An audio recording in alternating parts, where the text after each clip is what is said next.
Hi, welcome back to my channel. Sorry, I had already started this video, but my cat walked in front of the camera butt first, so you didn't want to see that.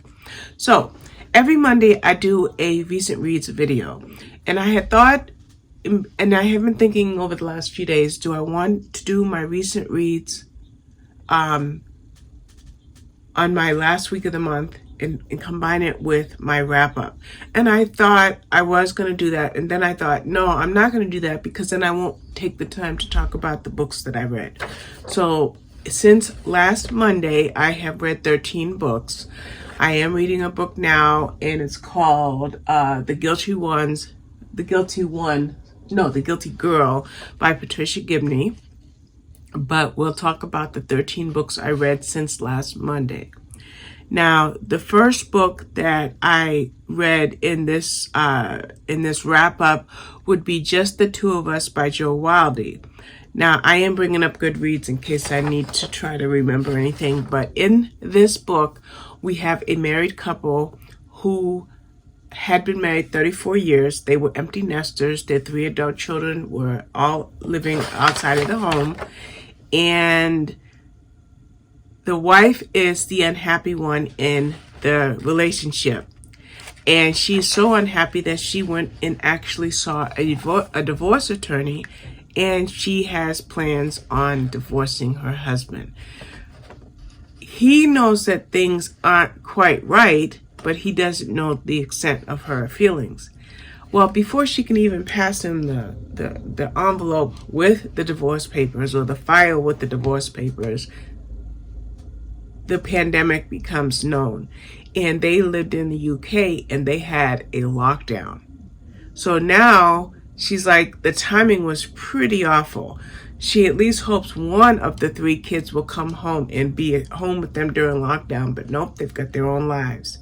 So she holds on to these papers and she keeps even moving them from this drawer to that room to that dresser to wherever, because she's just not sure how she's going to handle it. Well, this lockdown gives just the 2 of them, because the book is called Just the Two of Us, a chance to rekindle their relationship.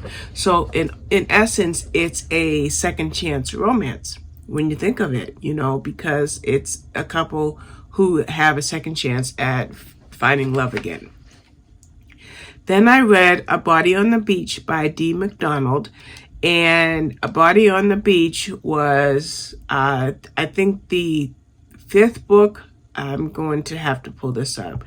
The 5th book in the Kate Palmer series. Book number 5. Now, Kate Palmer is a nurse in her 60s, part-time nurse, but she's also an amateur sleuth.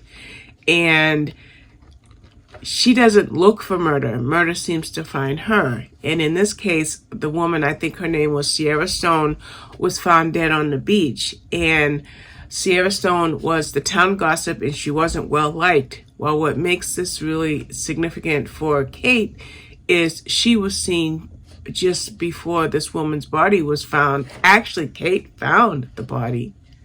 She was seen arguing with Sienna or Sierra. And she was seen arguing with her, so that makes her one of the suspects. So not only does she need to clear her name, but she wants to find the killer. Then the next book I read was My 7 Black Fathers by Jwando. Now, in My 7 Black Fathers, we have a memoir / biography from, I want to say his African name, I should remember it, but his Americanized name was William, and he, Yemi Jwando, okay? And he was half Nigerian and half Caucasian, and he was raised by his mother because his father left the family, and he was an only child. Well, he wanted to change the statistics for Black men. Turn the statistics to the positive side. And by so having that desire, he chose 7 people from his past and present who were influential in his life. People such as Joseph Jacob, which is he became his stepfather, or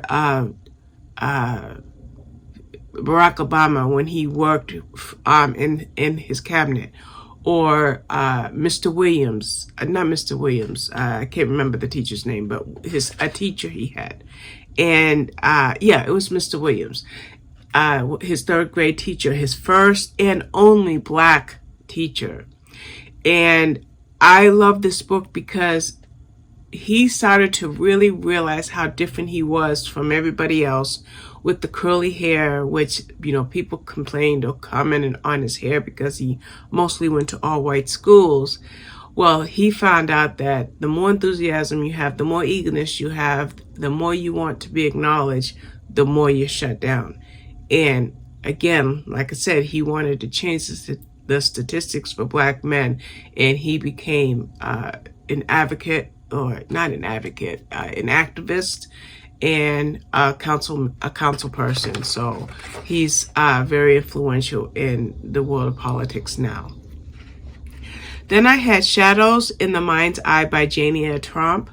Now, this was a debut novel about a man named Sam who was married to Annie, and he came home from the war damaged. It's what we know as PTSD, but back then it was just psychological effects of war. There wasn't even a real name for it. Well, our author, who is a debut author, remembered stories that her grandfather told her, and how the people that were in the war were affected psychologically from the results of the war. Well, our hero in this book, or our protagonist, Sam, he did not come back the same man that he was when he left. And meanwhile, his wife, Annie, suffered a lot at the hands of her father while she was growing up. And Sam was her hero. He rescued her. He married her. And now he goes off to war. And when he comes back, he's different. He's moody. He's having nightmares. There's times that she woke up and he's strangling her. But that was that part of the story, was the dramatic part. But then there was a mystery part, because Sam thought he saw certain things that led to certain criminal activities, and he's trying to prove that he has a case. But because of his psychological damage, it's questionable about what he's actually seeing. So when I put this on my blog, I put it as historical mystery, because it's based after World War II, and there's a nice mystery with it. Then I had a fun book, a romantic comedy, was The Daschund Wears Prada by Stefanie London.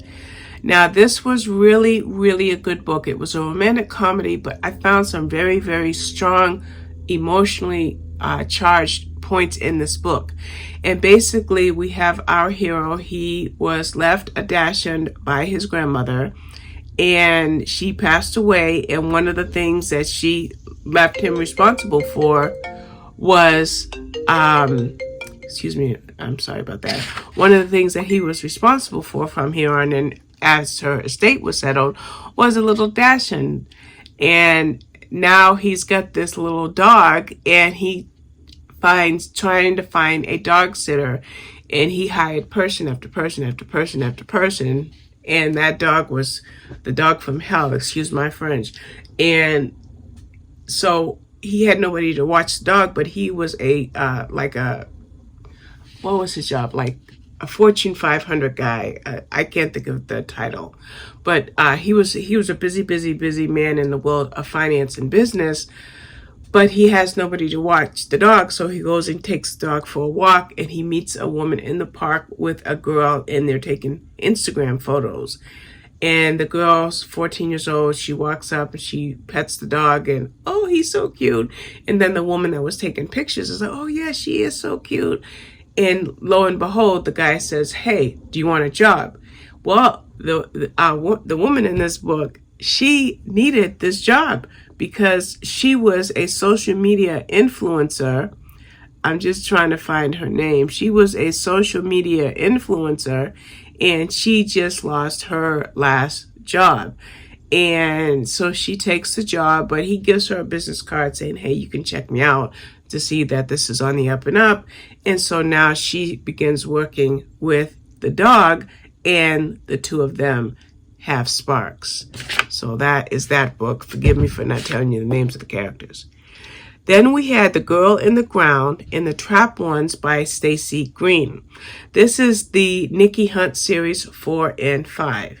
Now, in these books, Nikki is an FBI agent, and she works different cases depending on, wherever she's needed. But in both of these books, particularly in The Trap Ones, which was The Girl in the Ground, which was book number 4, while Nikki is working on the case that she has, she finds out that her current boyfriend, who is Rory, or her live-in boyfriend, Rory becomes a suspect in a case that kind of matches the case that she's on. So she's trying to bring both facts together while trying to prove Rory's innocence. That was in The Girl in the Ground. The Trap Ones, the 5th book in the series, of course, Nikki's on hand working for another, looking at the scene of another murder, but the drama in this book here is her ex-in-laws are trying to get custody of her little girl, and I think the girl was 6 or 7. And I tell you, this was a really good book because not only was the person that was found missing was a missing student, but Nikki starts to remember or research cases of old that match what's going on in the case here. So that is books 4 and 5 of that series. And then I read Indoor Cat, which I actually had as an audiobook. So I listened to Indoor Cat, and I got Indoor Cat as an audiobook arc, and I was really, really impressed with this book. I'm trying to find it. Who's our author? Moss. Let's look it up. This book was kind of a how-to, an educational book, and it was a really good book because it told you all types of things about cats, but in a conversational way. It was very enjoyable, and I learned. I just tell you 2 points. One is, if you declaw a cat, you maim him for life and they're in pain forever. Another point I found is the necessity of washing their cat bowls, their food bowls. I always rinse their water bowl, but we're not very conscientious about the bacteria that could be growing in their cat bowls. That's just 2 out of maybe 100 facts. Really, really good book. Then the next book I had was The Family I Lost by Ali Mercer. And in this book, I do have to look this one up because a lot of these I haven't written a book review for. But in this particular book, we have a woman who is we have different time frames and we have different points of view. In one of the points of view, a man is at like a business function, and he sees a woman, and she has a look of his wife. And long story short, he's pretty sure she's related to his wife. Then in the other point of view, we have the actual wife who has secrets that she's keeping from her husband.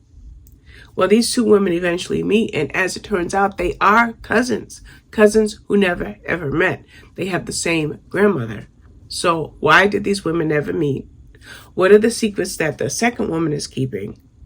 And how is the woman that her husband ran into, the other woman, I don't know why I didn't write that. I think, did I? No, this review is not up yet. Why had they never met, and what secrets are between them? Now, in the case of one woman, her father was in prison when she was a child, and she never got closure for that. And then you have the wife, who, by the way, her husband is like some type of researcher. He's off in New Zealand, and she just had a baby. So she's already got a little girl. Now she has a new baby. So she does eventually meet that cousin, says, hey, will you come stay with me and help me? And that's when the mystery starts to unravel and the twists start to happen in this book. It was a really, really good book. Then I read a Riley Sager book, the one that comes out in June. It's called The House Across the Lake. Mystery thriller. Think Rear Window, think binoculars. I had something on my desk I could have used, but this woman is looking through these binoculars that she thinks maybe her grandfather had for bird watching. But what she does is she's looking in these beautiful wide open windows of her neighbor's house across the lake. And she sees things going on in that house. Meanwhile, at some point, she saved a woman from drowning. And the woman that she saved from drowning is the stranger that lives in the house across the lake. Well, I have to stop here because, first of all, I haven't done the video or the review. But this book took a wild ride and took me on a wild ride and took a wide turn. So I have to think about how I'm going to handle that one. Then I read The Love List by Elana Johnson. And here we have a woman who, it took 14 months, but she finally finalized her divorce. Now that then she has what's called the Supper Club. There's a group of 6 or 7 friends, and they get together and they make plans and they make lists and they make decisions and they try to improve the quality of their lives. Well, they helped her come up with a list of things that she would do, and she called that list a love list because it was really like a bucket list. Now that she's divorced, she's going to do this, this, this, this, and that, and that's how it became the list. Well, she goes, can't tell you where she goes, but she goes to this resort area, and she meets somebody. And it looks like there could be love on the horizon. He's a divorced man, she's a divorcee, and they hit it off. But meanwhile, she lives here and he lives there. Now, most books that I read, because I curate my TBR and the choices that I make when it comes to books, I give 4 or 5 stars.